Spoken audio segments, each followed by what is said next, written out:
MS టీవీకి స్వాగతం. రెండు తెలుగు రాష్ట్రాల ప్రజలకు నమస్కారాలు. ఎంఎస్ మీడియా ఈరోజు త్యాజంపూడి హై స్కూల్ హెచ్ఎం గారిని కలిసాం. ఈరోజు ఆయనతో కొన్ని విషయాలు మాట్లాడుతున్నాం. నమస్తే సార్, చెప్పండి సార్, మీ స్కూల్ గురించి ఇన్ఫ్రాస్ట్రక్చర్ ఏ విధంగా ఉందో అది ఇంట్రడక్షన్ ఇవ్వగలుగుతారా? నమస్తే సార్, నేను ఇక్కడ త్యాజంపూడి హై స్కూల్లో లాస్ట్ జూన్లో త్యాజంపూడి హై స్కూల్లో హెడ్ మాస్టర్గా జాయిన్ అయ్యాను. మరి అప్పటి నుంచి కూడా పాఠశాల అభివృద్ధి పదంలో తీసుకెళ్తున్నాను.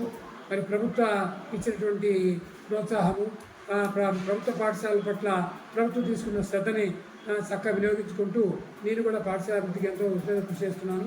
మరి పాఠశాలకు కావాల్సినటువంటి మౌలిక సదుపాయాలన్నీ కూడా ప్రభుత్వంతో పాటు నా వంతుతో కూడా నేను చేస్తున్నాను. ఈ స్కూల్లో మిడ్ డే మీల్స్ పిల్లలకు పౌష్టికాహారం న్యూట్రిషన్ ఫుడ్ అందిస్తున్నాము. ప్రభుత్వ మెనూ ప్రకారము వేడివేడిగా రుచిగా పరిశుభ్రంగా రుచిగా శుచిగా అందిస్తున్నాము యాజ్ పర్ మెనూ. మరి ప్రభుత్వం వారి పిల్లలకి చదువుకోవడానికి ఎటువంటి ఉచిత సదుపాయాలు కల్పిస్తున్నారు? ప్రభుత్వం వారు విద్యార్థుల కోసం వారి భవితవ్యం కోసం uniform, text books, note books, belt, shoe అన్నీ కూడా ఇస్తున్నారు. మధ్యాహ్న భోజనం కూడా చక్కగా అందిస్తున్నారు. మీ స్కూల్లో విద్యార్థులకి చదువు మరి ఏ విధంగా బోధిస్తున్నారు? మెథడాలజీ ప్రభుత్వ నిబంధనల ప్రకారము పాఠశాలలో అకాడమిక్ క్యాలెండర్ ప్రకారము తూచా తప్పకుండా ప్రభుత్వం వాళ్ళు చేసినటువంటి SCRT వాళ్ళు చేసిన అకాడమిక్ క్యాలెండర్ ప్రకారము నిత్యము టైం టేబుల్ ప్రకారం క్లాసెస్ నిర్వహిస్తున్నాము. మా పాఠశాలలో ప్రస్తుతము 172 విద్యార్థులు చదువుతున్నారు. టైం టేబుల్ ప్రకారము అన్ని సబ్జెక్టుల్లో కూడా నిష్ణాత ఉపాధ్యాయుల చేత లెర్నింగ్ అవుట్కమ్స్ ఉండేలాగా పాఠాలు బోధిస్తున్నాం సార్. చివరిగా విద్యార్థుల తల్లిదండ్రులకు హై స్కూల్ గవర్నమెంట్ స్కూల్ గురించి ఏమని రిక్వెస్ట్ చేస్తున్నారు? తల్లిదండ్రులకు ముఖ్య విజ్ఞప్తి ఏంటంటే దూరం కొండ నులుపు అంటారు. ప్రభుత్వ పాఠశాలలో పట్ల చిన్నచూపు తగదు. ఈ రోజున ప్రభుత్వ పాఠశాల చదివినటువంటి ఎంతోమంది విద్యార్థులు ఎంతో మంచి స్టేజ్లో ఉన్నారు.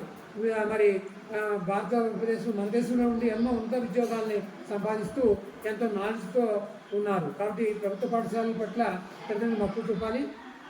ప్రైవేట్ పాఠశాలలో అంత నిష్ఠాత ఉపాధ్యాయులు ఉండరు, ప్లే గ్రౌండ్ ఉండదు, మానసికంగా వాళ్ళకి ఒత్తిడి ఉంటుంది. ప్రభుత్వ పాఠశాలలో అవి చక్కగా ఒత్తిడి అయినటువంటి విద్యను అందిస్తున్నాము. పాఠశాలలో కల్చరల్ యాక్టివిటీస్ ఏర్పాటు చేశాము. ప్లే గ్రౌండ్స్ ఉన్నాయి, నిష్ఠాత ఉపాధ్యాయుల చేత బోధిస్తున్నాము.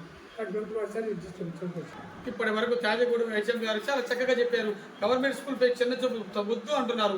మీరు అనేక ఫెసిలిటీస్ ఇక్కడ ఉండగా మీరు ఎందుకు ప్రైవేట్ స్కూల్ వెళ్తున్నారని బాధపడుతున్నారు?